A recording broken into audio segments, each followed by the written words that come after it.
about a guy named Jalen Fleer. Greg, why don't you tell us about the videos we're going to watch?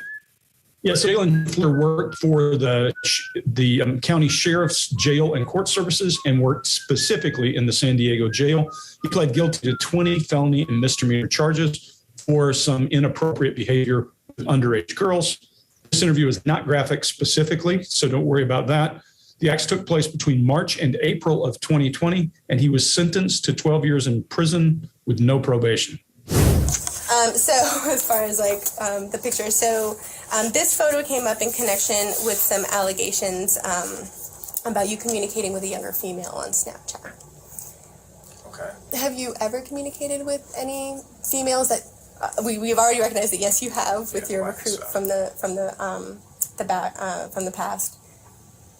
Is there anyone else you've communicated with on Snapchat? I mean, back then. No, just close friends and coworkers and stuff like that. All right, Chase, what do you got? Right here in this clip, we talk about it all the time. There's a wonderful example of shifting from abdominal breathing, which is a relaxed human, to chest breathing. And you can watch it happen in the clip where the chest rises and falls instead of the abdomen. So that's a high stress indicator. And during this part, is there anybody else that you communicated with on Snapchat? There's lip licking, lip retraction, which communicates either a need for reassurance or withheld opinions. So we're seeing similar behavior there. And he goes, I mean, back then, no, just. I mean, back then, no, just close friends and coworkers and stuff like that. This is a subconscious desire to deny everything. He says no, but the answer isn't no. So he's communicated with lots of people, but still accidentally lets this denial come out, which is indicative of guilt, in my opinion. This whole thing is our opinion. His denial isn't about who, it's about context. Listen again. I mean, back then, no, just close friends and coworkers and stuff like that. It's not a denial about who, just context, close friends, coworkers, and stuff like that. The word stuff here is about the behavior and context, not people. That's very important here moving forward because we're starting to see him lay out what I like to call a denial strategy, which typically reveals itself. And we'll see more of that in a second. Scott, what do you got? All right. Well, this guy does a great job of staying calm because his demeanor doesn't change much at all throughout the whole thing, except toward the end just a little bit. There are spots where he keeps it together, but there are spots where it leaks. Now, this is going to look fairly boring to most people who don't know what to look for. And it's the little things we're looking for because you're going to see him just sitting there until we tell you what we're seeing. So you go, oh, and these are the things you'll look for from now on. Now, I want you to think about that as we go through this. And one thing I want you to pay attention to are his folded arms. So let's pay attention to where they start and where they end. And what we're seeing, are we seeing his hands or are we're not seeing his hands? We're not seeing his hands. So as we go through this, pay attention to that because we're going to talk about that later on. At first, we see a quick lip compression. That's an adapter that he's using, and we'll see that over and over as well. And this indicates stress. When we get upset or stress starts to build, we try to get rid of that by using these pacifying behaviors. And in his case, that thing where he goes, that's one of his. So let's pay attention to that as well.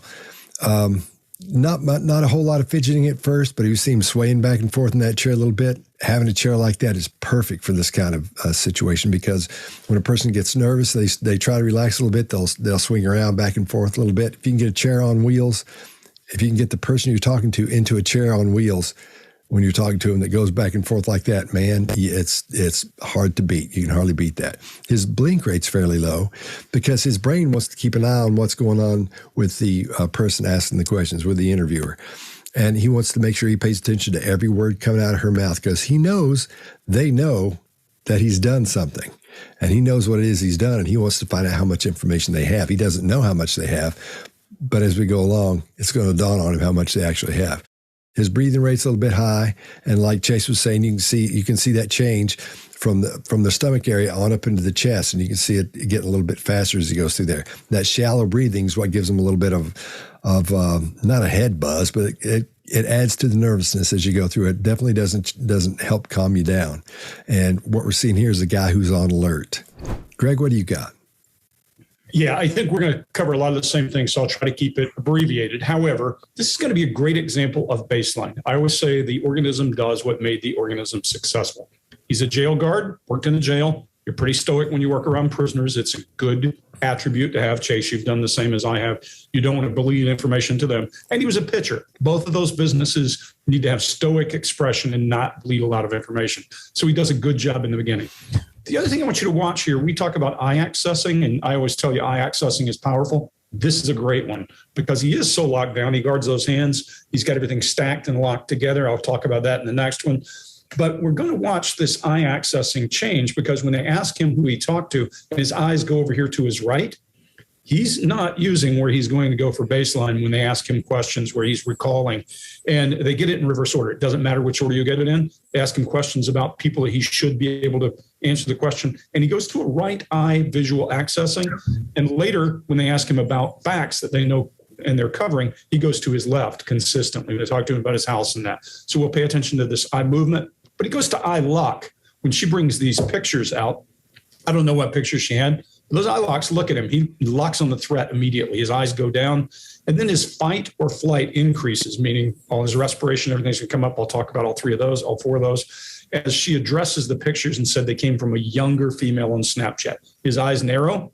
His blink rate increases just rapidly for a short period of time. It doesn't stay that way, just about the threat. His breathing increases, Chase your point, rises into his chest. All that is stress, preparing for fight or to run. Whether he plans to run or fight doesn't matter. His body is taking over. And that's what's happening. That amygdala has identified the threat and is now creating an opportunity for him to get away. Watch how his neck becomes rigid. That's a good indicator in humans. All those muscles are tightening up to protect all of those arteries and sinews and all of those things. And then finally, when she says, have you ever, a couple of things after this, so not maybe finally, have you ever, we already recognized you have, that is an artful term with an interrogator to shoot across the bow, to put him on notice, and then lead him to admission and start to add some texture to it. You see him swivel in the chair at that. He does mouth grooming. And so he's trapped. You can start to see it. What they're doing right here is getting a really good baseline for a start. That's what I got. Mark, how about you? Yep. So as is often the case, I must have been living in a cave in the Sahara when this was all going on, because I've never seen this guy before. You've maybe seen this guy before. Some of us here may have, may not. We don't talk about these cases beforehand. We don't compare notes after it. I don't know who I'm watching and how this case ends up. But strangely enough, I have all the same points here as have been mentioned there. So something's going on that four separate people who have an understanding of these indicators are arriving at some of the same points.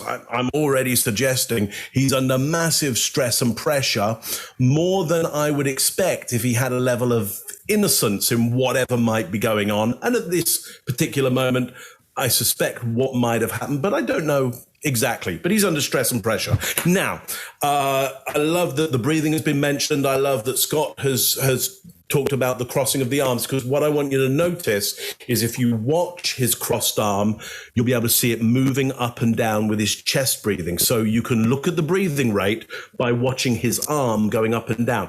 My guess is one of the reasons he's crossed his arms is he wants to kind of button this one down. He doesn't want to give too much away. He wants to suppress what he knows his body may well do, but he's not going to be able to, because his breathing is so high, so big, and so rapid that we can already see the stress and pressure as his arm moves there. You know, we saw it in Amber Heard as well, with her jewelry moving at the top of her chest there. Another way to read people's breathing rate. So, as usual, watch his arm, breathe along with that, and get a sense of how you start to feel. It's going to be very similar to how he's feeling, because breath and levels of oxygen and carbon dioxide tend to have the same effect on our endocrine system and the neurochemicals that get launched into the brain and the feelings that come with that. So breathe along. How are you feeling? Stress, pressure, maybe even a little bit of panic already? That's maybe how he's feeling. So as far as the picture, this photo came up in connection with some allegations about you communicating with a younger female on Snapchat. Okay. Have you ever communicated with any females that we've already recognized that yes you have with your recruit from the past? Is there anyone else you've communicated with on Snapchat? I mean, back then, no, just close friends and coworkers and stuff like that. All right. Of course, we've spoken to, obviously the other parties involved and kind of gotten some of the information. And so the reason why this particular photo was kind of brought up is because this photo was sent to this female, which is why I wonder if this photo would be in anyone else's hands. I mean, first one being younger, no, it wasn't anyone I sent younger. So this photo was sent within the last 3 weeks. Have you sent this photo? No, definitely not. It wasn't me. Not to anyone within the last 3 weeks? Okay. And you've only shared it with a select few people? Yeah, that was a long time ago, so. Okay. So I want to make sure to get all the people you have shared it with, just to make sure they wouldn't try to send it. Yeah, no, I mean, I know there's like screenshots and stuff. I don't remember that one being screenshotted on Snapchat. Yeah, because Snapchat lets you know when you're screenshotting. Yeah, it'll tell you. So that was a long time ago. So I don't know. Okay. So you don't know who I might be able to connect with this photo as far as that one? No, that was a long time ago. You said you've only shared it a couple times? Yeah, I mean, it's just a basic photo. I mean, I want to save that one or anything like that. So it was either your wife or whoever the other person you might have shared it with that might have shared the photo again? My question is... I doubt my wife would do that. Yeah. We've been together and stuff for so long. Well, so you dated this girl for 3 years, and when you were 20, that's 23, you kindled your relationship with your wife about 3 years ago? Like literally, it was about a month apart from my ex. The other one. So you've been with her for 3 years, Yeah. So you like the long-term relationships? I've always been in long term. 3 to 3. All right. All right, Greg, what do you got? Yeah, so we're going to see stress starting to build in him. And you could say, if you just watch this and don't know what we're talking about, you wouldn't even notice the stress. A lot of people would go, yeah, no, he looks pretty relaxed, but he doesn't. His hands have now, I always talk about people trapping their hands, don't feel as threatened. When those hands come out so they can use them, that's a good indicator they're being threatened. We're going to watch him use those hands to illustrate what he's thinking over time. But for now, he doesn't use his hands. What we see in the first 10 seconds, the very first 10 seconds, there's stress mouth wetting, some lip compression, and then he swivels in his chair. And you see concern run through his brow as these muscles all gather up here. You see him mouth groom, moving his tongue around inside his mouth, do that lip compression, cast his eyes down to the right where we associate people with emotional accessing. And he even does a thing here that's even more powerful. He goes to internal focus. By that, I mean his eyes are looking in a direction, but they're not seeing. His eyes are just disengaged and staring through the table. And then his blink rate goes up and he makes hard eye contact. Scott and I call that hard eye contact the romancer. They're trying to figure out what you know or don't know. And then he starts to throw filler words out that make no sense. I mean, there's just some words in there where he's finding space, and he swallows his words, or what you would call fading facts, when he says, it wasn't me. He avoids the question with, that was a long time ago, and we're going to see a pattern. He's going to start saying, not recently, long time ago, ooh. Those are going to be his redirects. He's trying here with a minor attempt. It didn't work. So you see a nervous smile with no involvement. And then he goes, this is ridiculous. And he is illustrating, however, and there's a really good example of an illustrator without using anything except his head because his arms are trapped. He does your left to right timeline with his head. Boom, boom, boom, boom. It's a great example of that. Mark, what do you got? Yeah, lovely. So sent to this female, and there's a rise in the breathing rate. So he's already pretty high and pretty rapid, but when this idea of something being sent to a female is mentioned, you're going to see a gear change and escalation. Okay, so watch out for that. Again, breathe along, see how you're feeling around that. The swinging increases as well. It's almost a baseline through this, but it is interesting to see how certain questions are asked and the swinging increases or starts again. When does it stop? When does it start? Take a look out for that. No, definitely not. No would have been good enough. No would be okay. That would be a good enough denial. Definitely not. Okay, well, still pretty good, but we maybe don't need the definitely or the not. And then, as Greg was saying, that fading fact of it wasn't me, it's a little bit too much. Protesting a little bit too much. Make sure you haven't seen it, says the person doing the inquiry there, and he rocks back. It's minor, but in terms of his baseline, it's sufficient enough to know that something has hit him there. I mean, almost metaphorically, it's hit him. He rocks back in that chair. Yeah, no, I mean, he says. Well, that doesn't really make sense. For anybody British out there who knows Vicky Pollard, it's no, but, yeah, but, no, but, yeah, but. So we know that there's some squirming going on here. Scott, what do you got? All right. We see lip licking and nostril flare, and together those are great indicators of stress. And his blink rate's gone up a little bit, and that's another indication that his stress his level's going up some.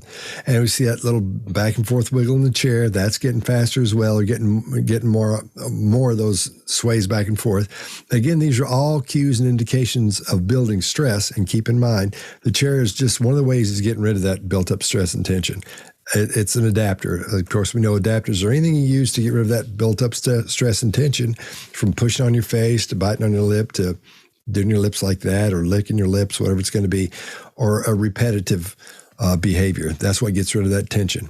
Now, we can see a difference in his folded arms starting right here. So what's the difference? We can see both his hands now. So it looks like it's kind of odd because on one end, it looks like his stress level is rising. On the other end, it looks like it's going down. So it's this really odd juxtaposition of looking like he should look and then looking stressed. So this is there's starting to be, I think, a battle go on in his brain right now between stress and being relaxed. Like you were saying, we hear fading facts, and that's when a person's vocal volume starts to go down as they give you an answer. It's another way of separating yourself or distancing yourself from the deception or the lie you're telling. It doesn't mean it every time you hear it. There are no absolutes. But if you ask them a question and the answer starts going down like this, a lot of times it could be something deceptive, because quite often they'll move back a little bit as they're answering that as well, but we don't see that here. But keep in mind, as we're looking at this, you have to take every cue you see, all these cues we're talking about, and put them into context with what's going on in real time. So his cadence is sped up. His cadence is when he's speaking, how fast he talks. That's sped up a little bit, and he's back to a stronger vocal tone toward the end as well. So far we're seeing cues of stress and deception, but at the same time, we're seeing a few things that say he's settling down a little bit. So it's just really odd. Chase, what do you got? Yep, you guys covered a lot. If you just watch in the beginning when she says we spoke to these other parties, the blink rate goes up above 70 per minute. Our average blink rate in conversation is 13, 15. Blink rate's over 70 here. In this position that he's in, with these arms crossed over here, I think could mean two things. Number one, I think police usually sit in a way that uses the belt as an armrest. In many cases, you'll see this, even with like resting the arm on the gun. I was on deployment. I would rest my hands on my body armor like this, and just find ways to do that a lot.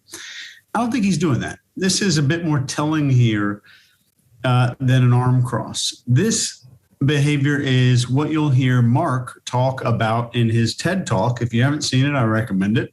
This soft belly down here is more vulnerable than the chest, and he's protecting the most vulnerable part that's facing this potential threat that's in front of him. And he says, I mean, for someone being younger, I wasn't one that I sent to somebody that was younger. It was an incoherent thing there. I don't think younger was mentioned by the interrogator. There's a lack of denial. There's a reduction of confidence. So we see confidence, if it's trotting along here and there's a dip in confidence, that's another indicator. There's a reduction of fluency. That's another great indicator. Fluency is trotting along and fluency starts going away. The words stop making as much sense as they used to. The chair swiveling, you guys covered that. But right here, on who shared the photo, he says, I doubt my wife would do that. So it was either your wife or whoever the other person you might have shared it with that might have shared the photo again. My question is, my wife would do that. Yeah. And I just want you to process that. What kind of person would ever say this? I doubt my wife would do that. So this is a vanishing perpetrator. The guilty people will almost always behave in ways that tend to keep ambiguity at the highest level possible. And truthful people will behave in the opposite way. And in lots of cases, suspects are going to try to keep the suspect pool as large as possible. And they're going to avoid answering one of the critical interview questions. Who could have done this? Or who might have done this? And as a quick note, the way this detective is talking here might sound a little cringy, like she's rehearsed something, but trust me, she's doing a really good job, and she's leaps and bounds ahead of most interviewers, which is less common. These skills that you're seeing here are far less common than you might think. All right. Of course, we've spoken to obviously the other parties involved and kind of gotten some of the information. And so the reason why this particular photo was kind of brought up is because this photo was sent to this female, which is why I wonder if this photo would be in anyone else's hands. I mean, for someone being younger, no, it wasn't anyone I sent younger. So this photo was sent within the last 3 weeks. Have you sent this photo? No, definitely not. It wasn't me. Not to anyone within the last 3 weeks? Okay.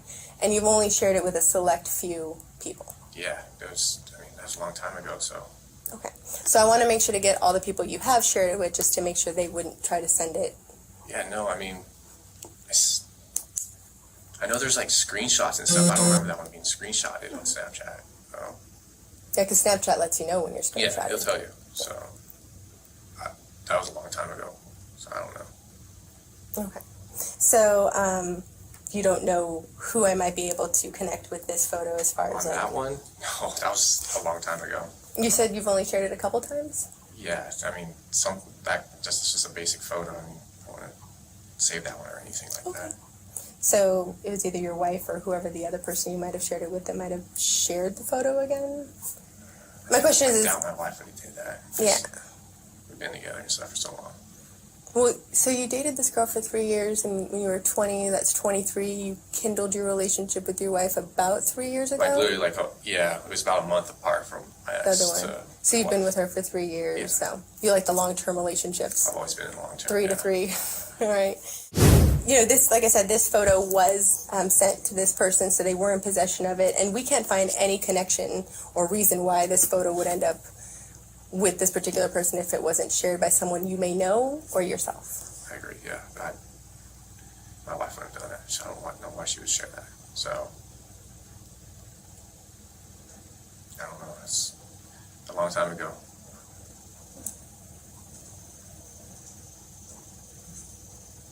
My ex, it was a bad breakup with my ex, but she wouldn't have saved something like that either. So, I don't know who would have.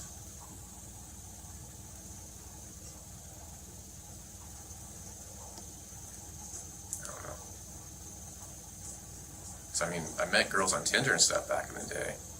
And yes, some save stuff, but I don't know who would save a picture like that. I mean, a nude, maybe, yeah, they would save. Not that one. All right, Mark, what do you got? Yeah, so it feels to me that it starts to become a bit of a standoff as to who's going to talk and who isn't going to talk. But you can see who's doing all the talking here, though he does go quiet. He does, try and lock down. He does try and gain strong eye contact in order to say, yeah, I'm not going to fill the space. He ends up filling the space. And if you're in this kind of position in terms of being the questioner and you're trying to get information from people, just say nothing and just think to yourself, yeah, you'll break first. You'll talk first and just stay quiet, stay quiet, stay quiet. On the whole, they won't be able to stand the silence and they'll start to fill it. So what does he start to fill it with? Well, he's, still got this squirrely bass line going on. His new bass line for me is just a consistent sense of stress and pressure now, I think. He keeps eliciting more, but some of it is undistinguishable to me. I tried to listen really carefully and I can't work out what he's saying, which is a bad thing. So, I mean, I met girls on Tinder and stuff back in the day. And yeah, some save stuff, but I don't know who would save a picture like that. I mean, a nude, maybe, yeah, they would save. Not that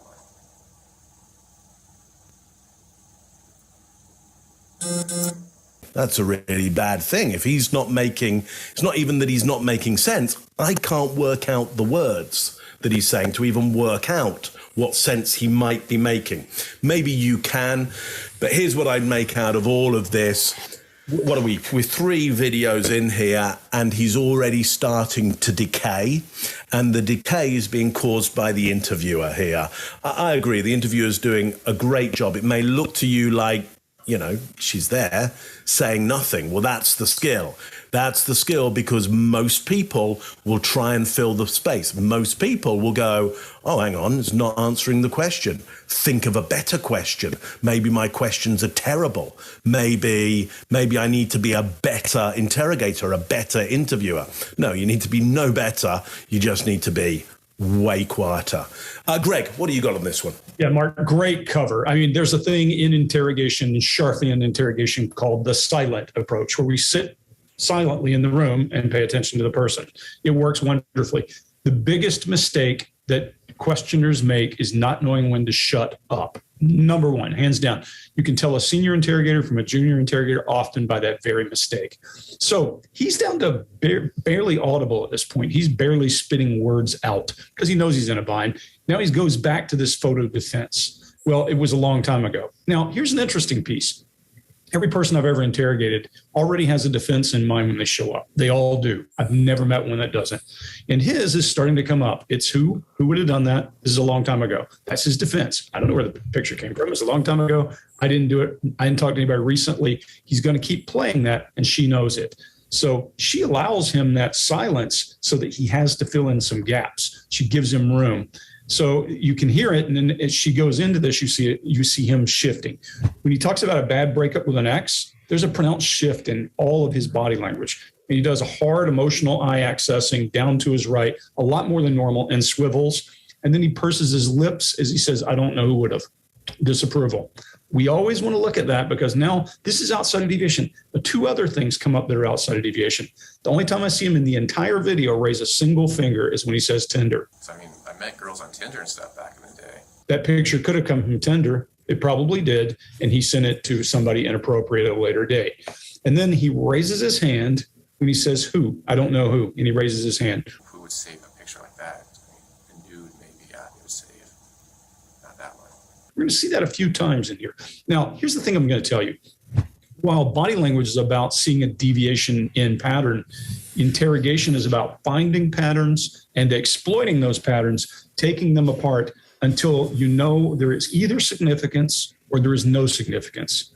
She's doing an artful job here because she's pushing him, letting him do his thing, letting him talk. Chase, what do you got? Yeah, let's talk about this defense strategy revelation or whatever you want to call it. He's saying it's a long time ago, which I think could be one of 2 things here.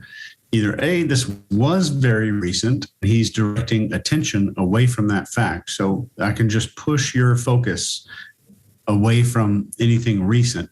Or 2, you'll see some suspects that they view it as the passing of time as a cleansing agent for both him in terms of memory and his innocence, like the guilt starts going away. And I think we're stuck in the first option here. I think something happened very recently. And when he says, I don't know who would have done that, innocent people won't be trying to assist like this. They'll be making denials. Why is trying to find who sent this my job? You might hear that from an innocent person. I don't give a shit who sent it. It wasn't me. It wasn't on my phone. I'm not sitting here trying, well, maybe it's my roommate in college or something. You won't hear that. But when he says, who would save a picture like that? He's saying it's not a nude. Why would it be valuable to anyone? So I think there's some psychology being revealed here about how he views media in general. And here's one more question to layer onto your skills here. I talk a lot about asking yourself what is being concealed in some of these things, what's being hidden in the story. But this time, pay attention to what's being left out. A desire to find out who did it. Who was it sent to? What did they say? All questions that we would ask, or any person who didn't do this would ask. What's being left out? Scott, what do you got? All right. I agree with you guys that the interviewer at this point, she's keeping her voice high and not playful, but it's not the regular. She got the bad cop coming in a few minutes, but she's playing that good old nice, I'm open, let's talk, and everything sounds really like there's nothing wrong. That's great. She's doing a great job with that. But we see lip licking right out of the gate on this one. And he's got a lot going on up in his head. That's why we're seeing that push and pull from being relaxed and being all stressed. He's pretty still at first, but then he begins that swaying back and forth as he answers. So that's becoming more predominant in his behavior so far. Then he hits fading facts again when he's talking about his wife and his past relationships and his ex-girlfriend and why she wouldn't have saved a photo like that, even though they had a bad breakup. So he knows she probably did. But the interview is adding what I call these bricks to her wall of logic. So hopefully she'll be able to take all these things, build a little wall that he's not going to be able to jump over and work his way out of. And I think she's doing a fantastic job of that at this point. All right. We good? Yeah. All right. Oh, that's very nice. This, like I said, this photo was sent to this person, so they were in possession of it, and we can't find any connection or reason why this photo would end up with this particular person if it wasn't shared by someone you may know or yourself. I agree, yeah. My wife would have done it, so I don't know why she would share that. So, I don't know, it's a long time ago.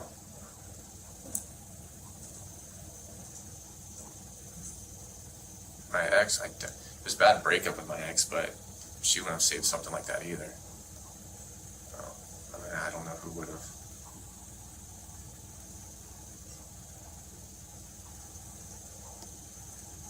I don't know. So, I met girls on Tinder and stuff back in the day. And yes, some saved stuff, but I don't know who would save a picture like that. A nude, maybe, yeah, they would save. Not that one.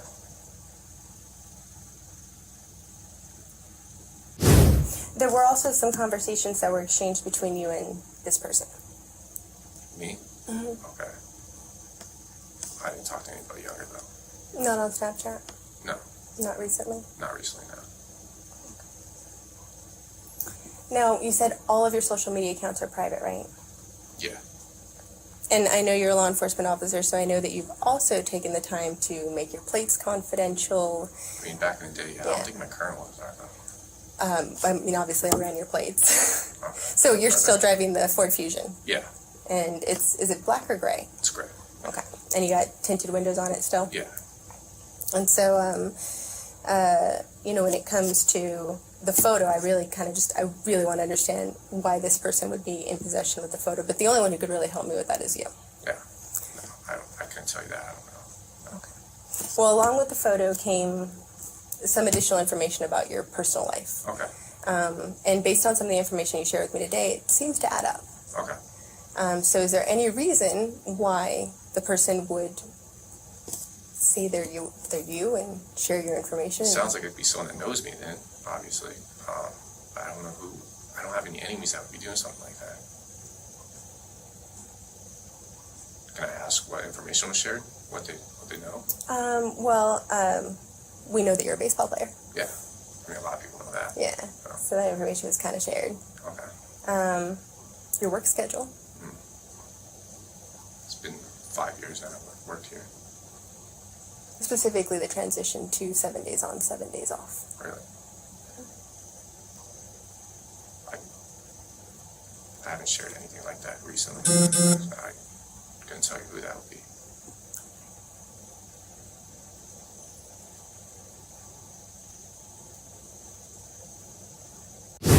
Greg, what do you got? Yeah, so here we're going to see him go back into this internal focus and emotional eye accessing. When we say internal focus, this is a 1,000-yard stare. Everything is internal. So his eyes are looking somewhere, but he's not necessarily looking at where his eyes are focused. He's looking down and to his right, and we associate that with emotional eye accessing. So something's going on in our head that's emotional. His respiration is up, and he's wetting his lips. That's likely tied to adrenaline. Now, his adrenaline may not show the same way somebody who has not been a pitcher, not been a prison guard would be. So we just look at it. Then when they say my favorite part of the whole thing is when she says, you and ... this person. You see the stress rise in him. And he locks eyes at her and his brows go up at me. This person. Me? Okay. And that is feigned shock. We all know what shock looks like, so we all know how to do it.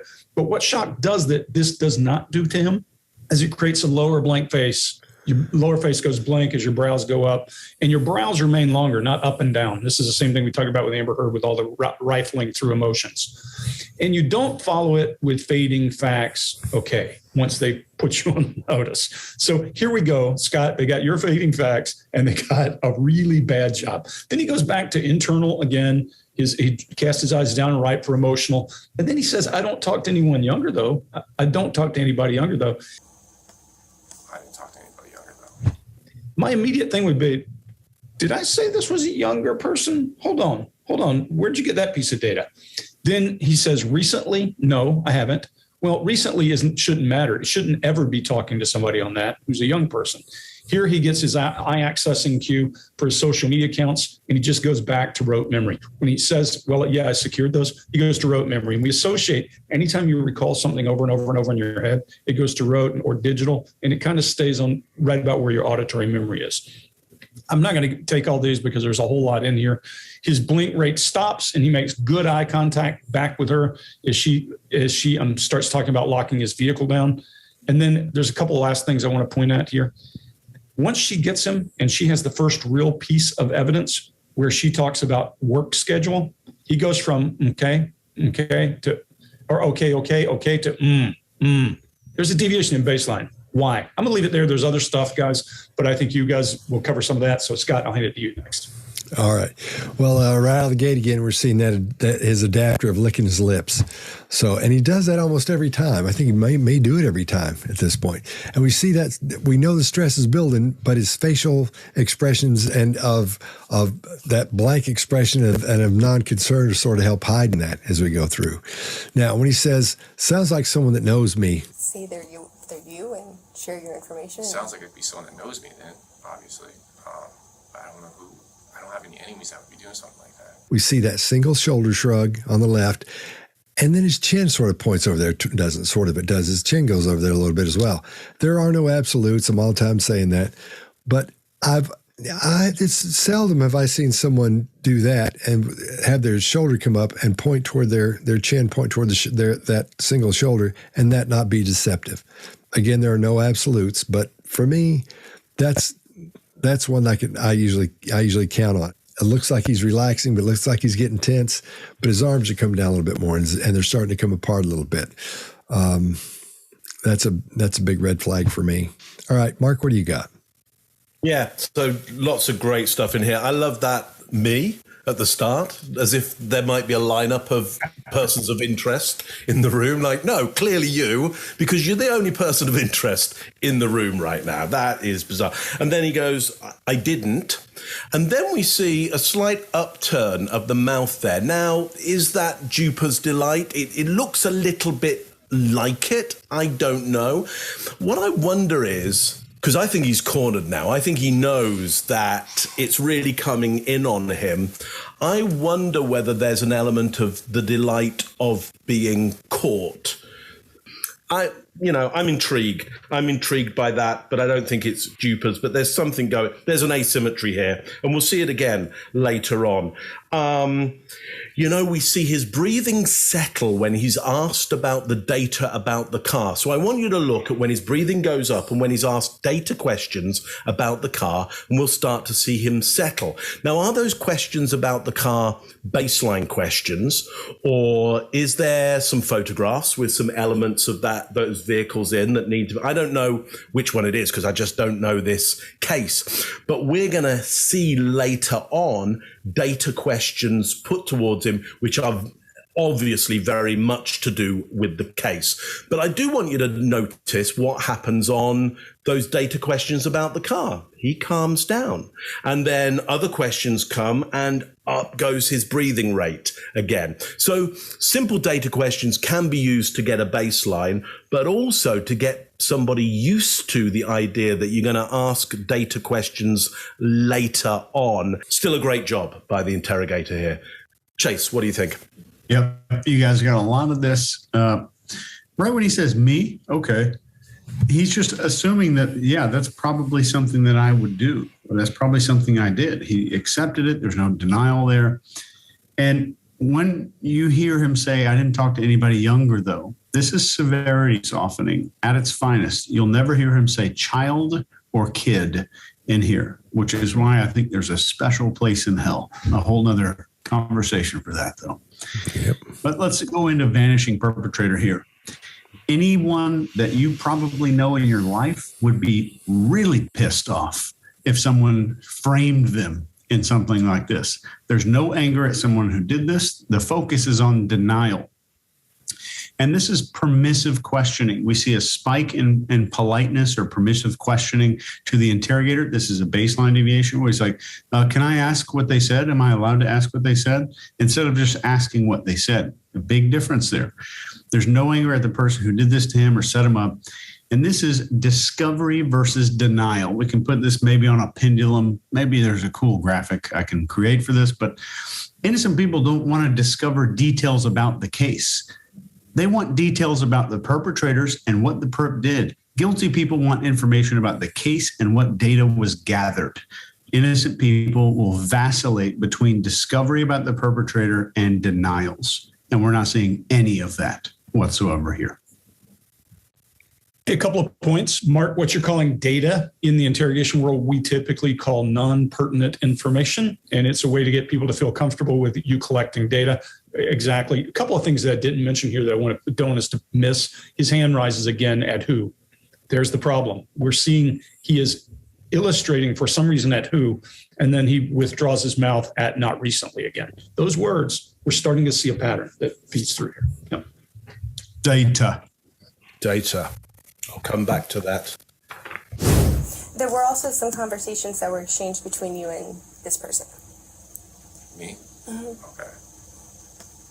I didn't talk to anybody younger, though. Not on Snapchat? No. Not recently? Not recently, no.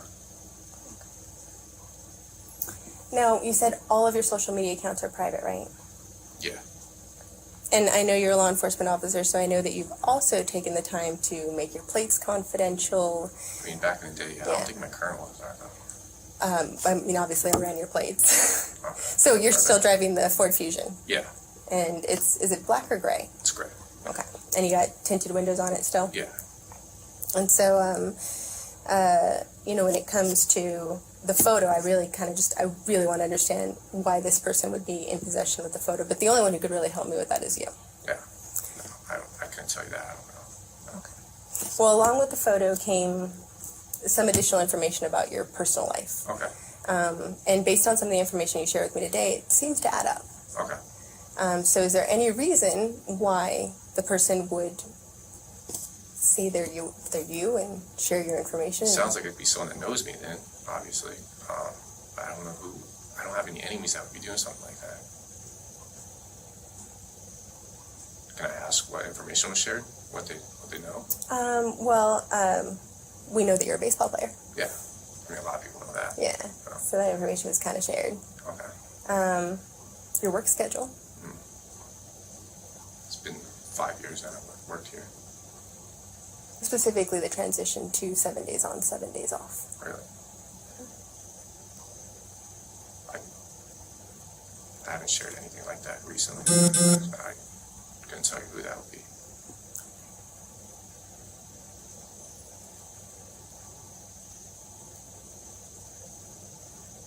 Do you guys have a master bedroom? We do, yeah. All right. Can you tell me about your master bedroom? It's,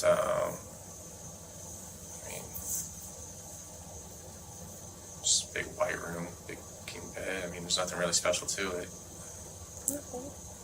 Okay. just because it gives me kind of some insight of like, Yeah. what your home life is like. Do you guys still sleep in the same room? That's a good marriage. I say that because people have been married a long time. Obviously, we come into contact with a lot of them. Do you guys have a TV in the room? We do, yeah. Okay. What kind of a TV? Just a Samsung TV. Okay. Is it like a large room that has like one of those double door entries? Because I know some of the houses have them. No, it's just single door. It's a single door? Yeah. Okay. Any dressers or? Yeah, we have one dresser. Actually, We have two nightstands and a dresser. Okay. Can you describe the dresser to me? Yeah, it's like a tannish brown, I guess. Okay. Is it newer? Somewhat, yeah. Yeah, quite good. Because you never know, like sometimes when people move in, they have like that chic style look or like the modern look. So it just helps me to get an idea of what home life is like. It must be hard for you guys though, because your schedules are complete opposite. Yeah, I mean, we still see each other at the end of the day. Here, so. All right, Greg, what do you got? Yeah, we always talk about eye movement on this show, and I'm going to show you a great example of eye movement and why it matters. If I ask you a simple question like, what color is your grandmother's hair? That's pretty simple. You're going to go gray. But if I ask you, hey, what color are the dots on the wallpaper in your grandmother's living room? That's a different question. Now you have to access and you have to go look for information. They start off by doing some questions that are non-pertinent or appear to be non-pertinent, and then she locks down they aren't. But he goes to internal voice when she's saying, hey, tell me about your master bedroom. He's looking down like, well, what should I say? That's internal voice down into the left. Then he starts to navigate the answer, and his hands come up to illustrate it's a white room. It's just a white room. His hand does, not all his hands. Then she starts to explain away why this is non-pertinent. She's saying, look, this is about your lifestyle at home. It really isn't. This is about getting to a distinctive feature that may show up in a photo or that someone has seen either on video or that. So what she's doing is fishing.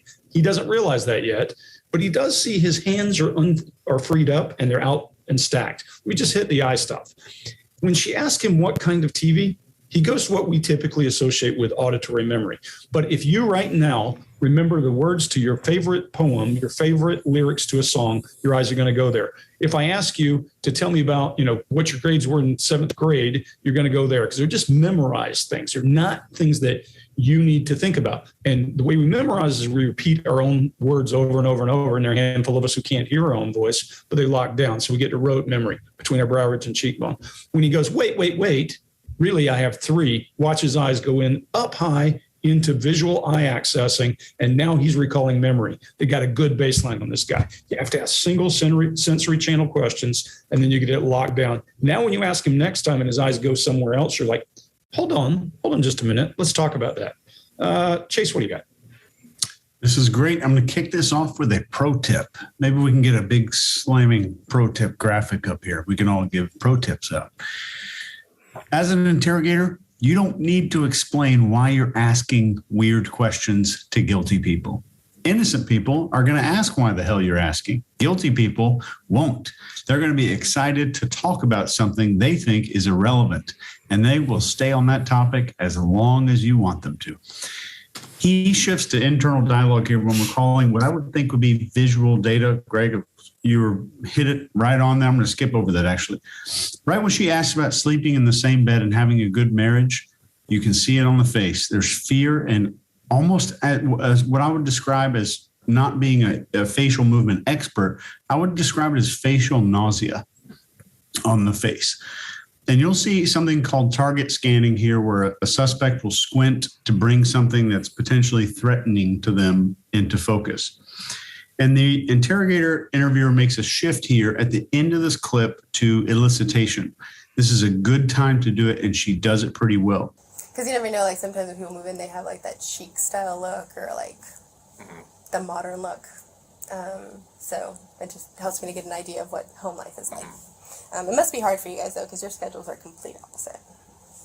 Yeah, I mean, we still see each other at the end of the day. Here, so. And in situations where an interrogator is high on training and low on experience, you'll hear stuff like what you're hearing in this video, which sounds kind of scripted. If your ears probably picked up on that already, that these things sound like memorized scripts. It probably is. It's still very, very effective, but the smoothness of delivery is not something you really get in training. It comes with experience over time. And I think it's probably just a young interrogator, but has some really good training. Scott, what do you got? Right. Now, even though this has nothing confrontational in it, nothing changes in his body language much. Not much at all. His breathing slowed down a little bit more, and the same for his blink rate's pretty much the same. But now let's take a look at his left hand. That thing is open now. There's space between his fingers, and it isn't gripping his elbow anymore. So what does that tell us? That tells us he's relaxed. When you see when you're speaking with someone and their hand looks like this and they're talking, or it's laying on the table and you don't see space between the fingers, that's one thing. But when you see space between the fingers, that indicates, that denotes that they're a little more relaxed, a little bit more confident with what's going on. When you see space between the fingers, that'll let you know that they feel okay about things. However, we know he can't possibly feel okay about things because of the way he's sitting in the middle of all this. And even though this doesn't sound confrontational, she's just asking him, questions about his home and things like that. He still knows there's something wrong there, and they're on to him, and he's not showing any of that. I think you know where I'm headed with this, but he seems more relaxed the deeper they go. So that worries me a little bit. Mark, what do you got?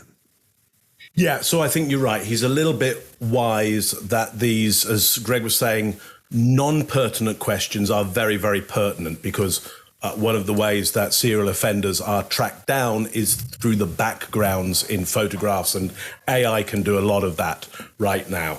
So he may understand in that, from my understanding right now, is that he's he works with offenders, and he might and is maybe part of a community of regular offenders, and so might well know that the background to photographs is absolutely key to an arrest and to a prosecution, or partly key. Now, so we're seeing asymmetrical face again. So I think he thinks he has some knowledge here, and he knows he's under stress at the same time. So he does avoid being specific about the bedroom. It's just white. We know that no bedroom is just white. There's other stuff, as we find out, that's going on. So she asks questions about the TV, which just feel like data questions, as I would say. But here's the pattern that she's taking him through, which is a day-to-day pattern for me when I'm working with people to take them to a more relaxed place, is you're going from data to an evaluation of that data, because she asks about those specifics, and then she goes, well, what's the style? Is it chic? Is it modern? That's turning data into an evaluation of the data. It's giving value to that data. Well, that gets the brain to think in a whole different way, and we start to see his body relax and free up a little bit around that. Now she's going to shift him to the next moment, which is emotional, because she says, must be hard. And the voice changes, and his voice changes, because she shifted him very quickly from a data state to an emotional state in 3 moves. Do you guys have a master bedroom? We do, yeah. All right. Can you tell me about your master bedroom?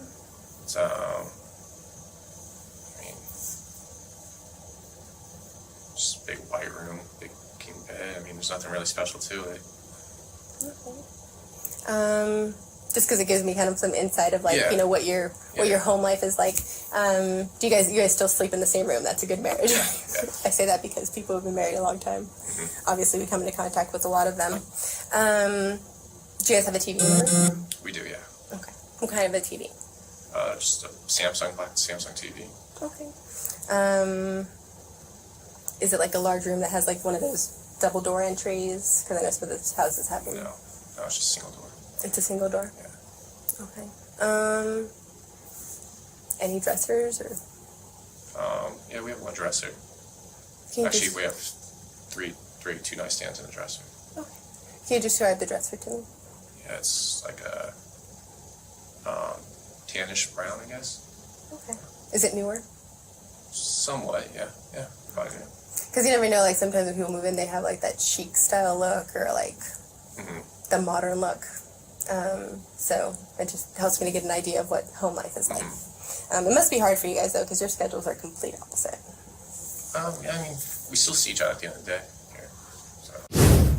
when it comes to the Crime Stopper that we're investigating and the Snapchat account, and of course your phone number and everything in connection with it, and some of the combinations of numbers and everything there, you can understand why obviously we have a growing concern. It's weird. And of course your picture's attached to it, right?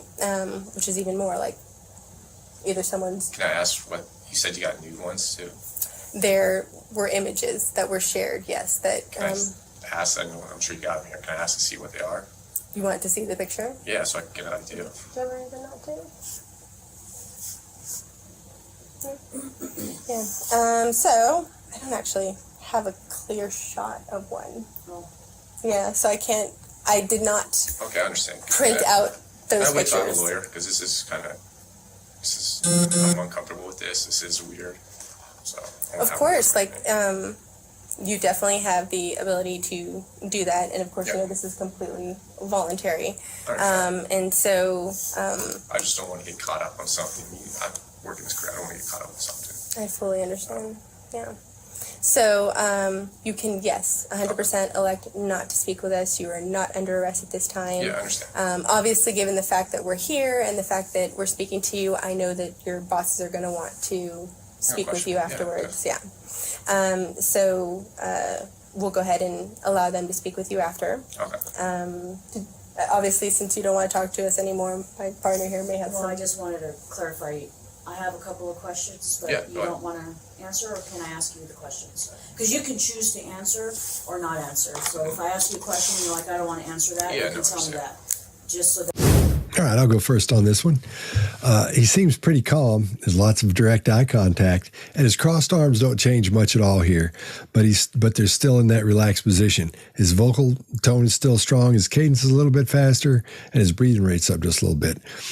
And as the questions get more sensitive, his stress level, you can tell it starts to rise. We know that by his breathing rate increases a little bit. And like Greg was saying earlier, that stiff neck situation happens where he's spinning his head back and forth. When he lets him know he wants a lawyer, this interviewer was just beautiful at that. She just talks about how, yeah, he can have a lawyer. He doesn't need to say anything else, all that, and just keeps talking.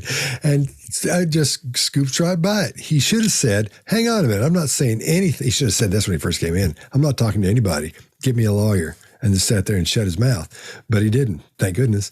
And these two work together so well, these two interviewers, they do such a great job. And this woman has done such a fine job of just getting right past that, of him wanting to shut everything down with an attorney.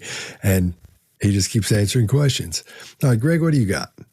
Yeah, so let's talk about why a police officer might go in and talk without an attorney.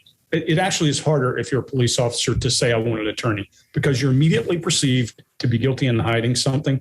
And remember, they'll have the police benevolent guy as a rep and all that kind of stuff. But what they're afraid of doing is tainting their career. I have a good friend, just talked to him the other day, who's a police officer who has been through this, not over the same kind of stuff, but over shooting and that kind of thing. And he says, it's always awkward for you to say, I want an attorney. As a matter of fact, what the bad cop does very effectively is say, we know your department. And so what she's doing is calling him out and saying, you want to look like a bad cop in front of your department? Go right ahead, get an attorney. That's code. That's what she's doing. And she talks him right back into it.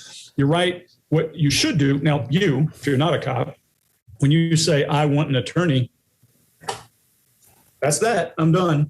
You go find an interpreter who speaks my language, and that language is attorney. That's it. That would be my approach. And if you're innocent, especially if you're innocent, if you're guilty, no, go ahead and tell them you did it, because we want you to go to jail. But if you didn't, then you should look for somebody. So I just want to give you that piece. There are a couple of things here. When he says, can I ask about the photo? There's grief muscle there. You see that grief muscle? It's pronounced. When he talks about, can I talk to a lawyer? Well, of course you can. She knows that. But I like the fact she pedaled past it. I'll just leave it at that. And one last thing.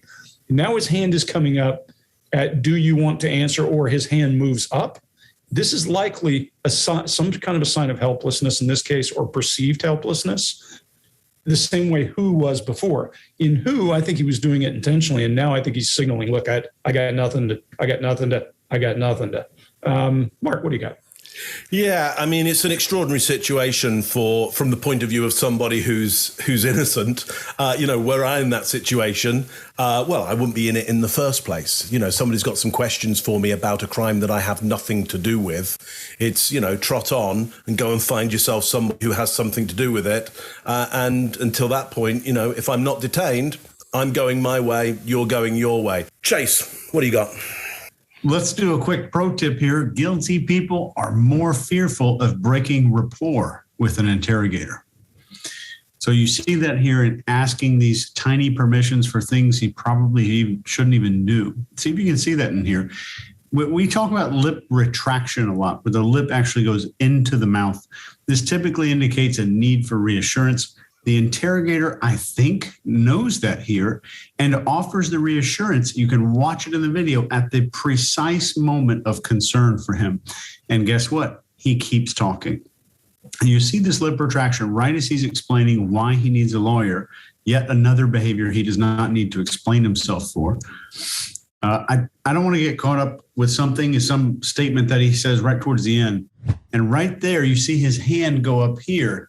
And you'll see Mark's famous joint protection that we hear about in so many of our other videos here. And right at this moment, this is where an interrogator can tell a suspect, you're free to ask any question you want about this case. And if they have demanded a lawyer and are innocent, you'll hear very different questions versus an innocent person. Guilty people are going to focus on facts against them and ask about that stuff. And innocent people, if they ask any questions, are going to focus on questions about the perp or the alleged victim. Huge difference. And that's one surefire way to get a guilty person to keep on talking. If you have any questions whatsoever about this entire case, you're more than welcome to ask those questions right now, because he's in there in data collection mode. That's the time to do it. When it comes to the Crime Stopper that we're investigating and the Snapchat account, and of course your phone number and everything in connection with it, and some of the combinations of numbers and everything there, you can understand why obviously we have a growing concern. And of course your picture's attached to it, right? Which is even more like either someone's... Can I ask what, you said you got nude ones too? There were images that were shared, yes. That Can I ask, I'm sure you got them here, can I ask to see what they are? You want to see the picture? Yeah, so I can get an idea. Do you ever even not do? Yeah. So I don't actually have a clear shot of one. Oh. Yeah. So I did not. Okay, I understand. Print out those pictures. I would talk to a lawyer because I'm uncomfortable with this. This is weird. So. Of course, you definitely have the ability to do that, and of course, this is completely voluntary. And so. I just don't want to get caught up on something. I'm working this career. I don't want to get caught up on something. I fully understand. Yeah. So you can, 100% elect not to speak with us. You are not under arrest at this time. Yeah, I understand. Obviously, given the fact that we're here and the fact that we're speaking to you, I know that your bosses are going to want to speak with you afterwards. Yeah. So we'll go ahead and allow them to speak with you after. Okay. Obviously, since you don't want to talk to us anymore, my partner here may have some. I just wanted to clarify. I have a couple of questions, but you don't want to answer, or can I ask you the questions? Because you can choose to answer or not answer. So if I ask you a question and you're like, I don't want to answer that, you can tell me that.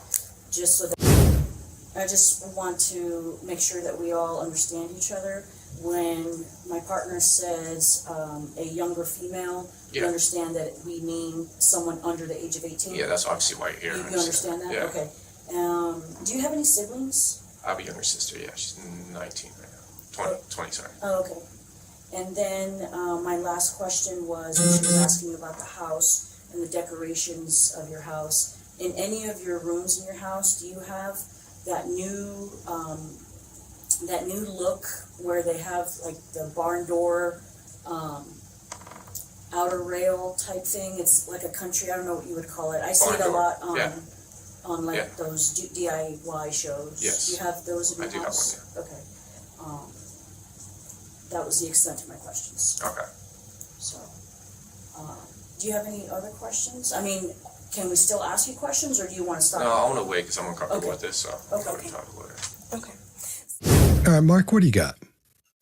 Yeah, look, a little more of the same there, in that she's putting now forward very clear pieces about the architecture of the house. It may sound like it's some kind of renovation show going on here, but it's really, really specific around, my expectation is there's something in a photograph that would absolutely place him as very likely an offender in this situation. If he was innocent, he needs to get up and walk away right now, is what should be happening. He should not be in this room right now. But for some strange reason, he's waiting for permission almost to be taken out of the inquiry.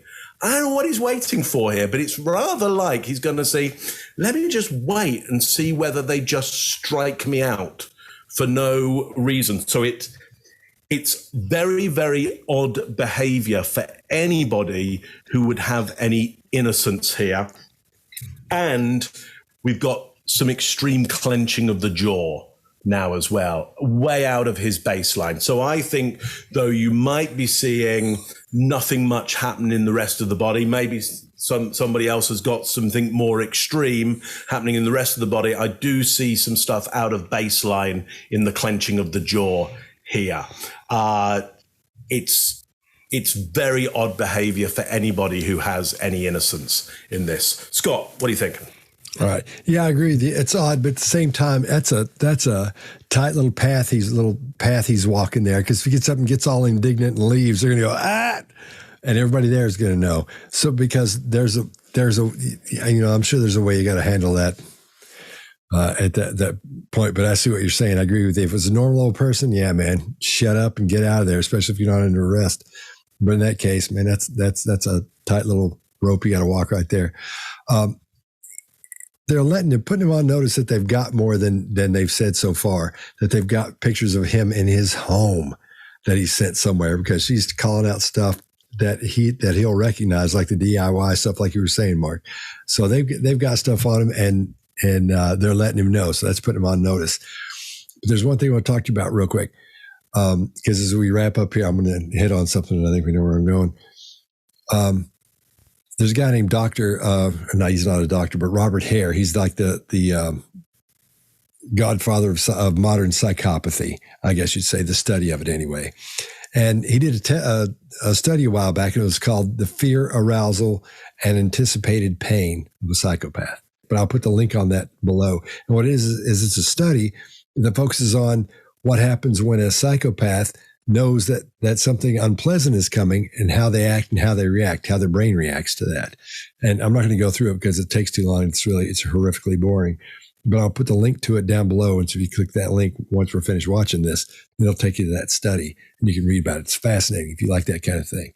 All right, Chase, what do you got? Y'all covered most everything. I'll just say one thing here, and this will be a challenge to the panelists, which we call our subscribers or panelists. And just remember the old vanishing perpetrator here watching this clip, and think of the outrage that you would personally feel here, the anger of being set up, and this horrifying thought of a little child being seduced by an adult. You will not see that in this clip, but you will see vanishing perpetrator. Let me know in the comments down here if you saw it and where you spotted it. Greg? Yeah, I'm going to tell you that if I ask each of you how you resist interrogation and you've not been taught and never learned, your first tell or your first thing is going to be over friendly. Almost everybody thinks that's the right answer, because if I appear to be somebody that knows something, then you're going to tear me apart. So most people, that will be their first failure. They'll go in and suck up to the interrogator. Well, interrogators love to be sucked up to because you talk. And when you talk, I get to manipulate you and use interrogation ploys. I get to use elicitation techniques. I get to manipulate the conversation. I get to get you to write stuff down. So we love people who suck up to us. So that's failure number one. The thing here that we all do see is we see threat ID as his respiration is up and his eyes are locked and his blink rate increases and then goes away. And you see his respiration. We're all going to do that. When we're being investigated by police officers, if you get pulled over by a cop today, you're going to do all of those things. So it doesn't matter whether he's guilty or not. But she pushes him back into the game and gets him to talk. And she paints this threat about this is underage. And he goes, oh, obviously, or you wouldn't be here. She goes at non-pertinent, Mark, you're right, but it's not non-pertinent. And what she's doing here, an interrogator is only as good as their brain working under stress. And most interrogators can't be Columbo. They can't go slam, slam, slam, slam, and then tie it together at the last second with just one more thing.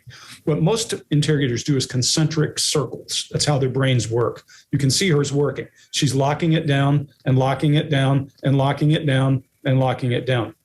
And what she's doing is she's alluding to the fact they have something damaging. And I always say the power of a slap is in the draw.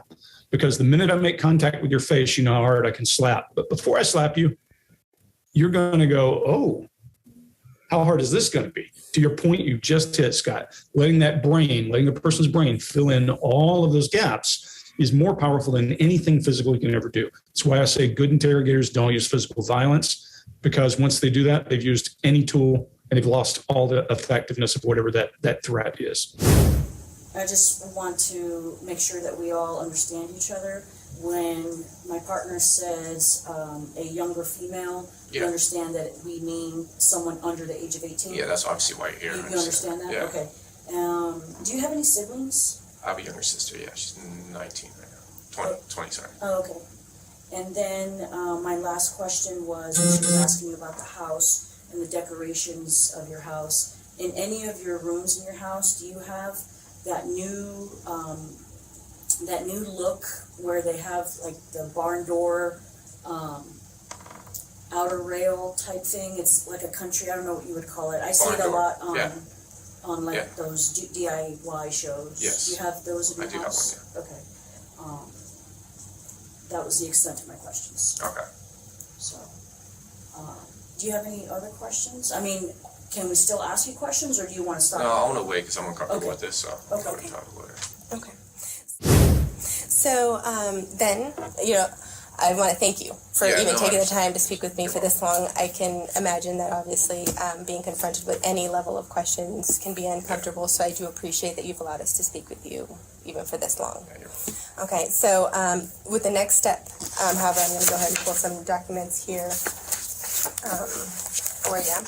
So there are a few steps that we're going to be taking after this. Again, you are not being detained by us or anything, but we are acting on behalf of the court moving forward. Okay. So I will give you a chance to read through this. This is a search warrant that was granted this afternoon by a judge. The warrant does allow us to grab some DNA swabs from you.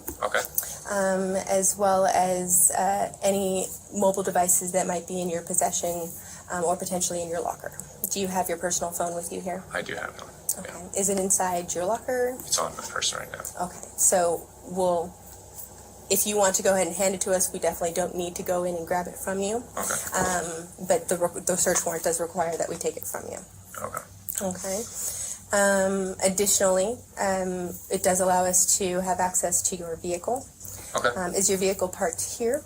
It's parked a few blocks away. Okay. Do you remember exactly where you parked it? It's over across from Cap's Pizza over there. Cap's Pizza? Yeah. And is it like in a parking It's in a parking lot. Okay. Is it like one of those paid parking lots? Yeah. Okay. So Cap's Pizza. I'll put a note on that. So the warrant does allow for us to also process your vehicle. You guys are going to take my vehicle? No, we're going to process it here. So that we actually have someone here that's going to help us take some pictures and just go ahead and do what needs to be done so we don't have to. We recognize that warrants are a part of our job, but we don't like to inconvenience people unnecessarily. So that's why we actually brought our technician with us here, because we obviously want to take your DNA with the least effort possible. So that's why we're using the swabs. And the same goes for, of course, your phone, which you stated is on your person. We don't want to put hands on if we don't have to. And obviously, I'll give it up. Like you said, as a law enforcement officer, you're willing to comply. With that being said, after that, we will also have access to your locker. Are your vehicle keys inside your locker? My vehicle keys are in my vehicle right now. They're in your vehicle? Yeah. So you have a code? I have a code. Okay. Would you mind sharing that code with us? Am I allowed a lawyer to say no to that? Well, the warrant allows for us to have access to your vehicle. Okay. Yeah, so you we'll break get a it. tow Yeah. truck. That's fine. Yeah, I'll give it up to you. Okay. I'll jot it down. Thank you. I don't even know the number. I know the Would it help if you drew the keypad? Yeah. Do you want to draw the keypad? Yeah. I'm the same way, so. Let's see. All right, Greg, what do you got? Yeah, I'm going to talk about interrogation process more than body language at this point. But what we do see is his non-threatened body language show up, his baseline. He starts now to open up and move around and talk, which he should have been doing all along. In the interrogation, we have a step called termination. Termination can be the end of an interrogation, or it can be a break in an interrogation. What we do is we reinforce what's worked up to now. So, for example, I know that you might have done some things wrong, but let's get to the bottom of this. And then I'll tell you what's next. Hey, here's what we're going to do next. You'll be talked to again, and everything you've said to me, we're going to check out. But here, I'm going to give you some homework. And I've actually put prisoners back in their cell and said, tomorrow when I talk to you, I want to know these 3 things. It's called termination. And we may, even if we're talking to you and we're interrogating you, and we find a piece of data we didn't know, we may terminate, do a small termination, walk out, get more information, and come back in. We don't leave you wondering, because it's a process and it keeps your brain conditioned to respond. So this is what we're seeing. She has him down. In the business, we call this file and dossier, where you have a file. You may call it a BS file, whatever you call it. People who learn on their own are going to have a different term than people who learn from this process. And she puts it on the folder, and she's got all his attention. Now, when that happens, he opens up and he leans forward because he's trying to get the information. That's a process. And then here's one great piece of body language. When she asks him where his vehicle is parked, do you want to know what his eye accessing for visual cue is? Up, left, high. I've done this many, many, many times when we capture people, and I take a plastic bag full of their clothes and say, Chase, I have what I think are your clothes that you were captured with at the time.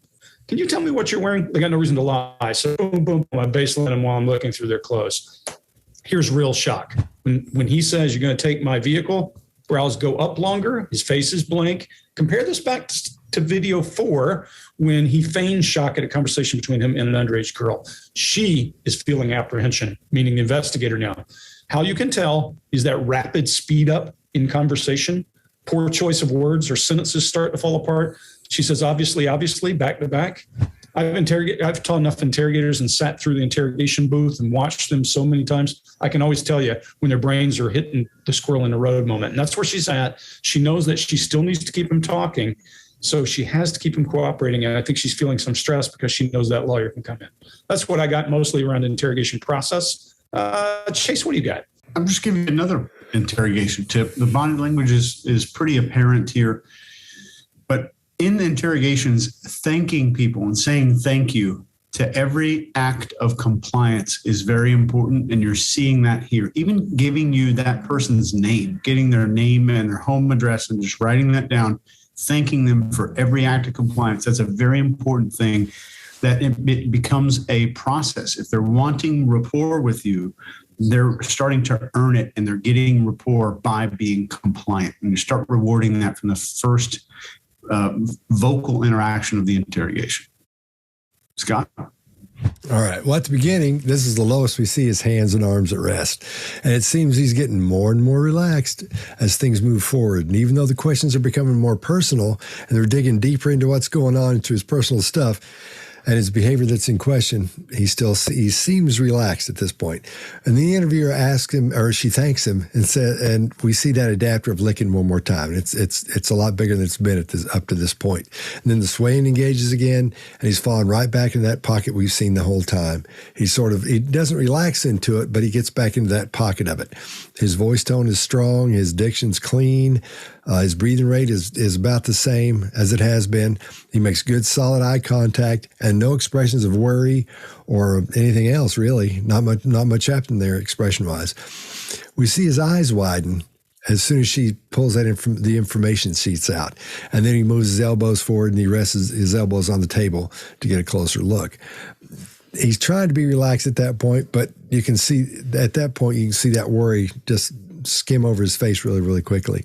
Now, when she asks about Cap's Pizza, some are going to think they see this expression of contempt because part of his mouth goes up a little bit there. But I think what we're seeing there is part of his swallowing protocol. When he swallows, that little part of his mouth goes back. So if you saw that, good call, good find, but that's not a micro expression. That's just him swallowing. It took me a couple minutes to figure out what was going on and to make sure I could say that. So I watched it a few times to make sure. Then after she tells him about all the processing they're going to do, we see that lip licking again.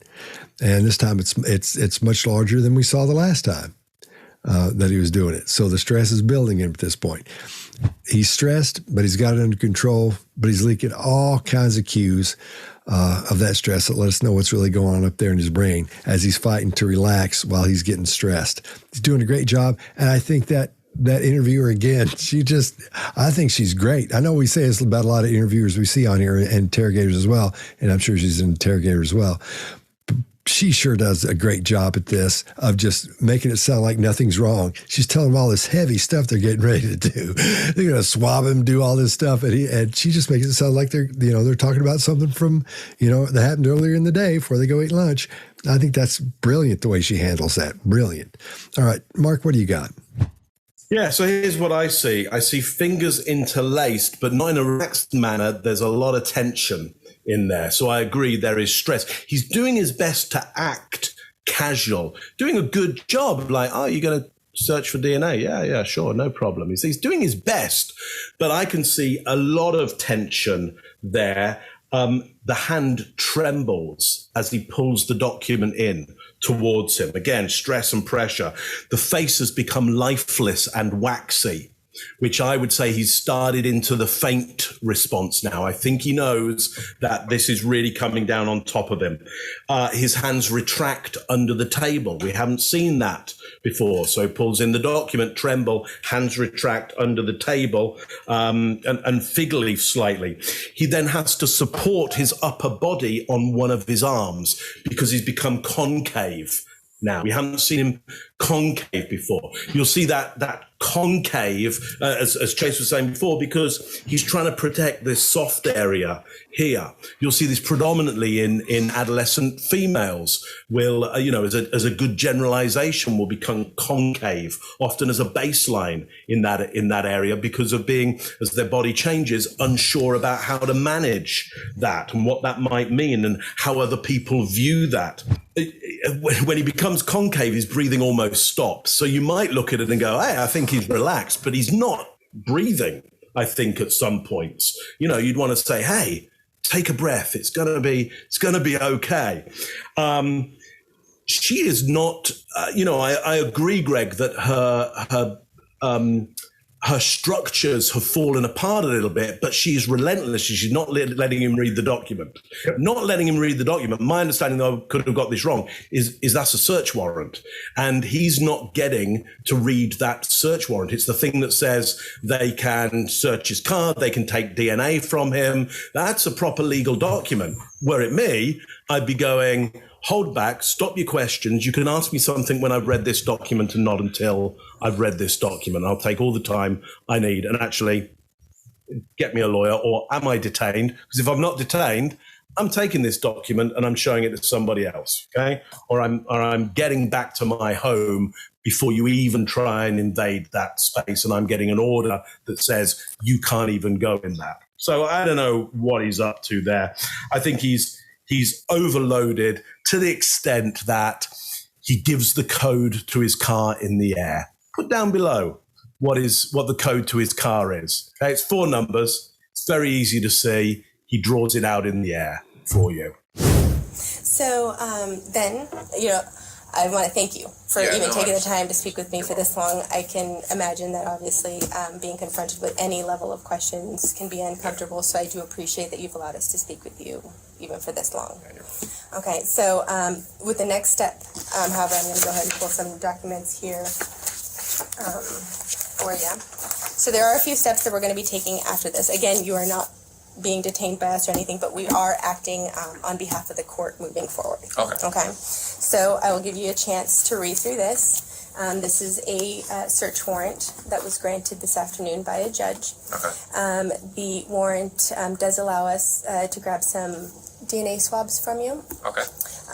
As well as any mobile devices that might be in your possession or potentially in your locker.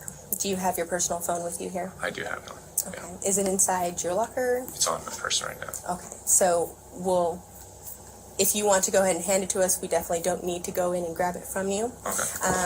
But the search warrant does require that we take it from you. Okay. Okay. Additionally, it does allow us to have access to your vehicle. Okay. Is your vehicle parked here? It's parked a few blocks away. Okay, do you remember exactly where you It's over across from Cap's Pizza over there. Cap's Pizza? Yeah. And is it like in a parking It's in a parking lot. Okay, is it like one of those paid parking lots? Yeah. Okay, so Cap's Pizza. I'll put a note on that. So the warrant does allow for us to also process your vehicle.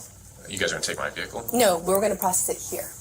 Okay. So that we actually have someone here that's going to help us take some pictures and just go ahead and do what needs to be done so we don't have to. Okay. We recognize that warrants are a part of our job, but we don't like to inconvenience people unnecessarily. Yeah. So that's why we actually brought our technician with us here, because it is we obviously want to take your DNA with the least effort possible. So that's why we're using the swabs. And the same goes for, of course, your phone, which you stated is on your person. We don't want to put hands on if we don't have to. And I understand. I'll give it up. Like you said, as a law enforcement officer, you're willing to comply. With that being said, after that, we will also have access to your locker. Are your vehicle keys inside your locker? My vehicle keys are in my vehicle right now. They're in your vehicle? Yeah. So you have a code? I have a code. Okay. Would you mind sharing that code with us? Am I allowed a lawyer to say no to that? Well, the warrant allows for us to have access to your vehicle. Okay. Yeah, 'cause So otherwise you we'll break get a it. tow Yeah. truck. That's fine. Yeah, I'll give it up to you. Okay. I'll jot it down. Thank you. I don't even know the number. I know the Would it help if you drew the keypad? Yeah. Do you want to draw the keypad? Yeah. I'm the same way, so. Let's see. It's As you see here, it does state here that we have premises as well to enter your home at 8621 Chaparral Way. okay.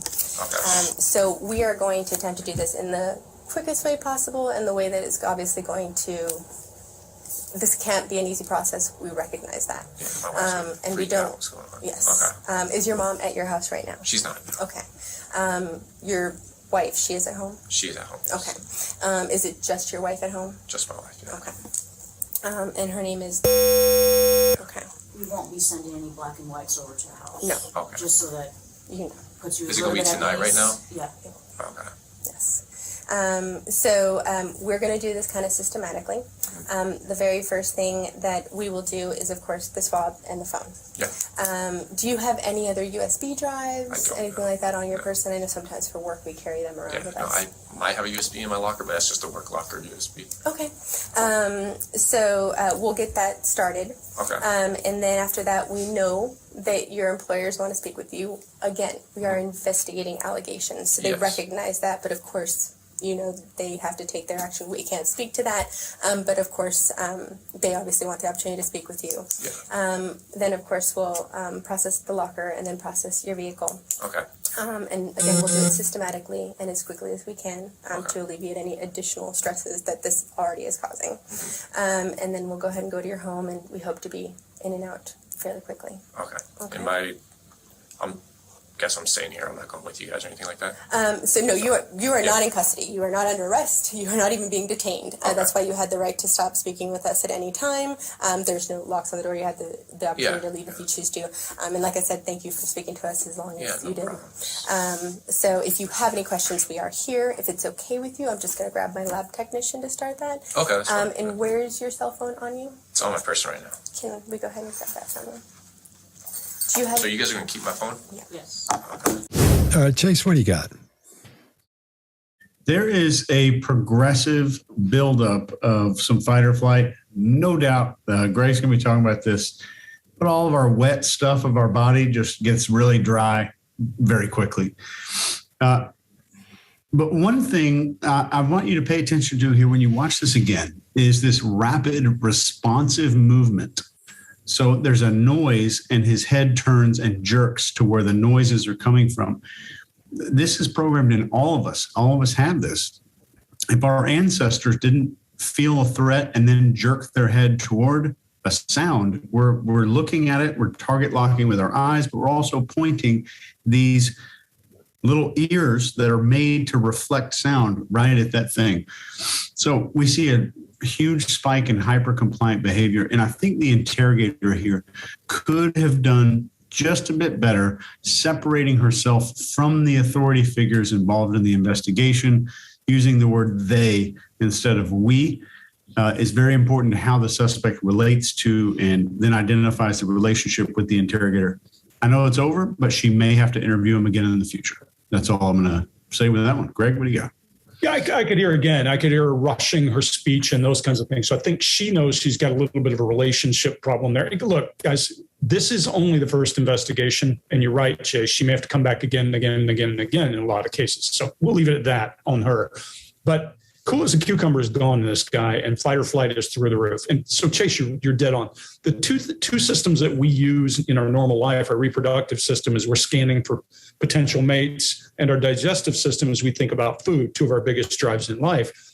We're out the window when we get into fight or flight. Once an amygdala decides that, hey, this is a threat, we don't suddenly need our digestive and reproductive systems anymore. So it turns off, we're pretty primitive.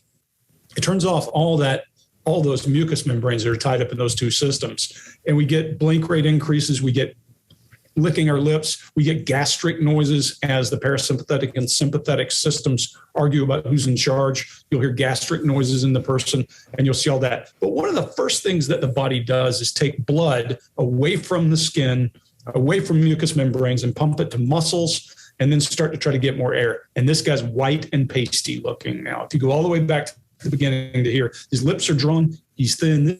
This is a great example, a beautiful example of fight or flight, one of the best we've ever had.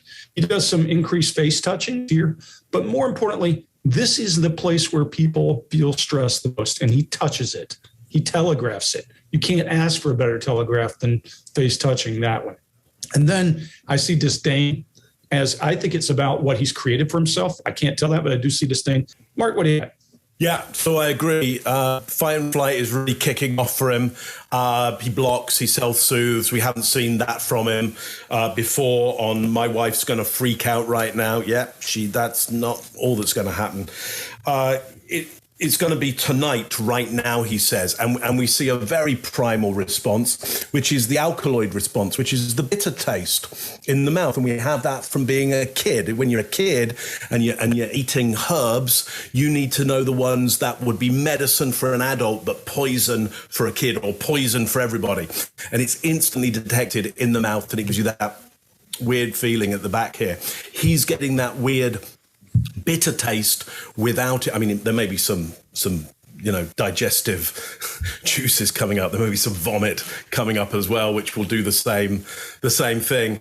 But we tend to see that alkaloid response a lot when people are tasting something bitter in the environment for them. So a really primal response going on there.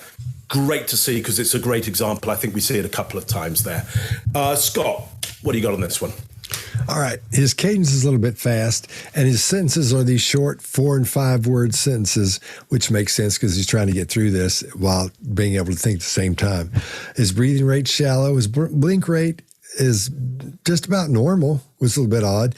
And his facial expressions, when they're not blank, and the expressions that it changes to slightly, they don't last very long. Doesn't say that very long, because he goes back to that blank thing as he's trying to focus on what's happening. When he says, my wife is going to freak out, he does that chin rubbing, and that's a classic adapter. But quite often, depending on what you're doing, like I'm doing it right now, people will do that when they're thinking. I always do it when I'm thinking about something, like that. If you're an entrepreneur and you're pitching to investors, quite often you'll see them do this as well, because they're thinking about the future. Are the numbers you're telling us going to work in 5 years, 6 years, 10 years? What's going to happen with that? How are things looking?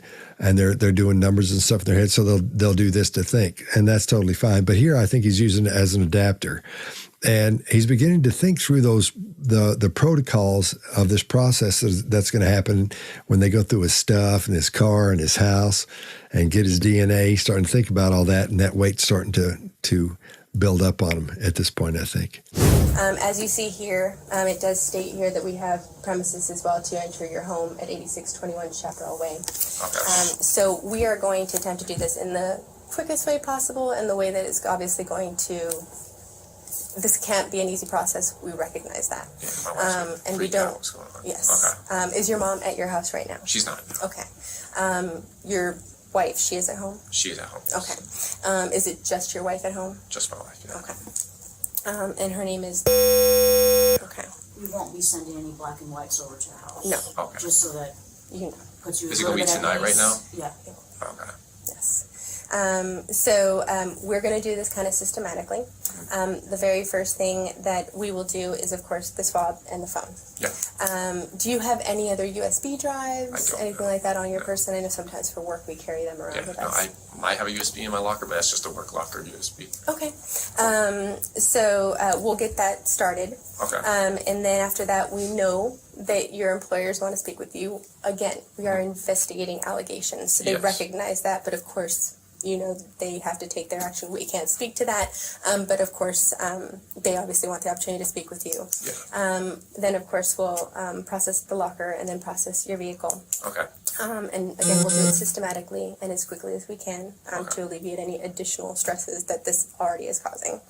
And then we'll go ahead and go to your home, and we hope to be in and out fairly quickly. Okay. And guess I'm staying here. I'm not going with you guys or anything like that. So no, you are not in custody. You are not under arrest. You are not even being detained. That's why you had the right to stop speaking with us at any time. There's no locks on the door. You had the opportunity to leave if you choose to. And like I said, thank you for speaking to us as long as you did. So if you have any questions, we are here. If it's okay with you, I'm just going to grab my lab technician to start that. Okay, that's fine. And where's your cell phone on you? It's on my person right now. Can we go ahead and grab that from you? Do you have? So you guys are going to keep my phone? Yeah. Yes. Okay. Do you have any other? As far as your phone, yes, Put it in airplane mode. Yes, for sure. I don't want to break your phone, and sometimes when we access it without your code, it could, I mean, who knows? So is it possible for us to get your code? You guys would break my phone? No, I'm just saying they will get into it like hard-wise, and I don't want to cause any damage to the phone if it's unnecessary. I mean, you don't have my phone. I'd rather say no to that. No, I want a lawyer for this. Okay. Okay, swipe down so you can put it in airplane mode. Oh, okay. Don't. There we are. Okay. Yeah. Greg, what do you got? Yeah, I'm not even going to talk a lot about body language in this one. I'm going to talk to you about stress psychology. Now, I worked in the most significant stress psychology lab on earth when I worked in the resistance training laboratory, because we captured people, we held them captive for days. We did physical things to them. We put them under so much duress that we studied what happened to them. And I remember when you first started there, we had a stress psychology class, psychology of capture. I'm not going to run through all the details because that's hours of training. But what I will tell you is this. When your brain gets to the point that it's in overload, it starts, this is why I call it squirrel in the road. You start running for this, then that, then this, and that glitchy movement you see is an indicator. But what we know more importantly is what it does to the psyche. So for example, when I was standing in formation, it was predictable that if there are 20 of us and a guy came toward the formation, who do you think that person is coming to injure when you're under that kind of stress? You're not worried about this guy or that guy. In fact, if they come and grab that guy, as sad as it is, you feel some relief, because everything becomes personal when you're under this kind of stress. Everything becomes personal. And you see it in him because it's all about self at the moment. I won't go into why or all that, but just know that under that kind of duress, it all becomes about self. The second part of the process is things become black and white when you're under that kind of duress, because the human brain knows one thing: I got to get out of this. And it's looking for a binary decision, an A or B. And we pair their options, and pairing options is a good part of interrogation by making them believe they only have one option, when in fact they have millions of options. It's just that we're not letting them see all of those. So it becomes personal, it becomes black and white. And then finally, the person tries to control whatever they have any control over. Let me give you a great example of that. If you've ever seen the assassination of John F. Kennedy, and you saw part of his head disappear and go in the back trunk of the car behind him, and Jacqueline Onassis climbs out on the trunk, people believe either one or two things. She's either going to reach for the part of his body that was dislodged, or she's trying to get out of the vehicle. Either one of those is irrational. Either one of those is irrational. But that's what she could control. And that's what we see here. What we're seeing here is it all becomes all about self at the moment. And then he hears they're going to break his phone. He has no rational understanding of what they're saying. He just hears break his phone. And then he tries to grasp and control and say, I'm going to use an attorney to stop this. That's all stress psychology 101. We know it. I will guarantee you that when you have persons under this kind of duress, you can smell them. I have had my hands on prisoners most of my life. And when a person's under this kind of stress, you can smell their body odor change. It's a very distinct metallic smell. You can't mistake it. Mark, what do you got? Yeah, I agree. So it's his brainstem functioning there. The brainstem is in it for you. My brainstem is in it for me. Your brainstem is in it for you. Doesn't care about me, my brainstem. And it does black and white thinking. It has no gradations of gray whatsoever. And he definitely is in that state right now. He's lost all language capacity to read. You'll see it there. We can't see any eye movement. He's not reading that document. He's just staring at it. He should be reading that document because that's a court order. You'd want to know, have they made any mistakes here? Because that'd be beautiful if they've made some mistakes and you're guilty. Most of the evidence that they find won't be admissible because there's something wrong in the court order. He needs a lawyer to be looking through that document right now. He's, I would say, almost utterly compliant at this point, just handing over his phone. It's actually, I think, a great example of compliance because he's in the roll over and play dead situation. You'll see that he's exposed his carotid artery here. And you might go, well, he's relaxed and arrogant. No, not with that skin tone. And I've accounted for the lighting keeps changing. So if you go, but the lighting keeps changing. It's okay. I've accounted for that. Blood has drained away from his brain. He can't read anymore. He has no capacity for grey thinking, only black and white. They have got him in a very, very compliant state. And look how quickly that happened. And he's guilty, which is a good thing. But you'd want to watch out if you weren't guilty because you would not want to be in that room because you can be got into those kind of states as well. So if you've done nothing wrong, you don't want to be there because you might end up in that kind of state and have done nothing wrong. Chase, what do you got? Let's just talk about his decline really quick. Just take me a few minutes. If you imagine the Maslow's pyramid, he walks in there potentially maybe at the top of the pyramid, which is where we have self-actualization. And right at that self-actualization part, he's achieved some individual potential. He's got the job that he always wanted. He's got the badge on, the uniform that he's always wanted to do X, Y, Z for a living. Then that goes away because he gets called into an interrogation. The next level down is self-esteem, and we get that from self. We also get from other people. Self-esteem starts going down the moment the accusation starts coming up, evidence starts coming up. Then he starts worrying, how are people going to react to this? Then we move down one level to belonging.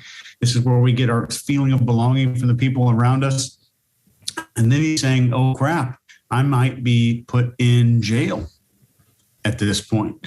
So then we get down into the safety part, and there's only one level left. And then he's starting to think of what could potentially happen to a police officer who has also committed the crimes that I've committed while in jail. And now we're on the bottom of the pyramid of physiological. We have health, food, and sleep, survival. So we're all the way down. We started at the top and we've walked our way to the bottom of the Maslow's pyramid.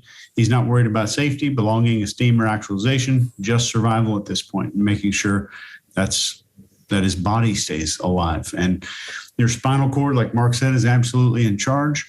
If you want to prove it to yourself, try to hold your breath until you die. You can't, because your spinal cord will take over and take charge. That's all I got. All right. Then I'll go next. Sorry. No, that's totally cool, dude. I'm just messing with you. I didn't know. Yeah, it's been one of those as we've gone along. So up until the last two clips, his mouth has been closed the whole time. Did anybody notice that?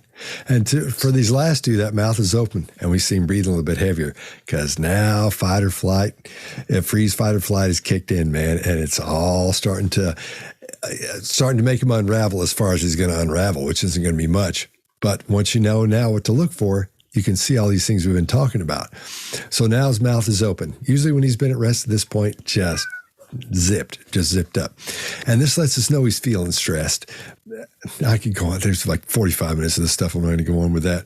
If we had seen all these early on, then this would have been an entirely different interview, I think, because they could have gone down so many different roads and boxed him in and gotten him to talk and do all kinds of stuff. But I think he did a dang good job of holding it together up until the end here. Do you have any other, as far as your phone, yes. Put it in airplane mode? Yes, for sure. I don't want to break your phone, and sometimes when we access it without your code, it could, I mean, who knows?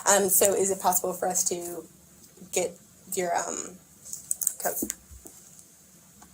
You guys would break my phone? No, I'm just saying they will get into it like hard-wise, and I don't want to cause any damage to the phone if it's unnecessary.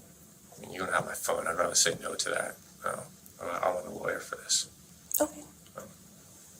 Okay, swipe down so you can put it in airplane mode. Oh, okay.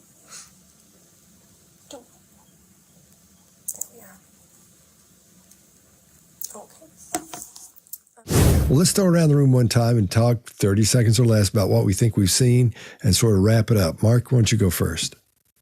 Yeah, I think it's a very quick descent from being a police officer with some status in there to absolutely not knowing what's going on anymore, and you can't even read a document by the end of it. Chase. Yep, I totally agree. This entire thing was just a devolution. I think that's a word. Throughout the entire process, the body language gets worse, progressively worse. The cool thing I think here is that the interrogator maintained her cool and maintained almost a maternal / paternal position where it was calm, confident demeanor that was almost transferable. So as an interrogator, I want to transfer confidence, not lower my confidence over somebody else. Greg? Yeah, this is a great example of how a good interrogation works, even without a confession. Remember, confession is admissible. The interrogation stuff may or may not be, but they get information as they go through. What we see is a guy, the organism does what made the organism successful. He's a prison guard and a pitcher. He's got pretty good control over his body language until he doesn't. Remember, we say body language is not about absolutes. It's about finding deviations. And interrogation is about finding patterns and exploiting them until there is no meaning. We see a really good example, and he does a really denial-based approach, trying to placate the interrogator until he gets in a bind and can't go away from it, and the psychology of capture takes over. Scott, what do you got? Yeah, that's great. And I think it's a great example of seeing someone who is like totally trying to keep together and keeping it together and not looking stressed, but showing all cues of stress while not looking stressed in the face, while not showing the expressions. I thought it was really great. It's going to be one of my favorites.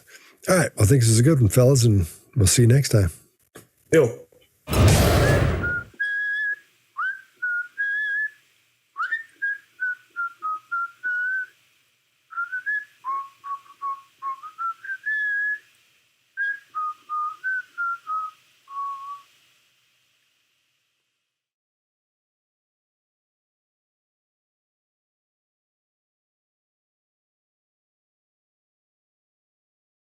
Claro que sí, no van a hacer, no,